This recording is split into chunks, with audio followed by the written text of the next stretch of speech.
Once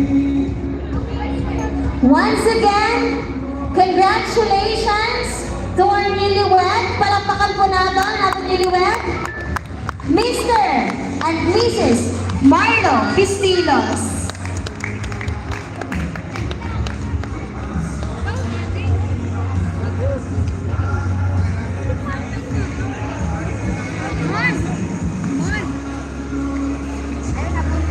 Truly, this momentous event marks a milestone of two hearts beginning a lifelong commitment.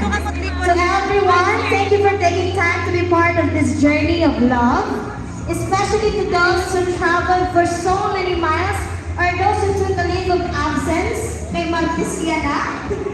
Ladies and gentlemen, friends and loved ones,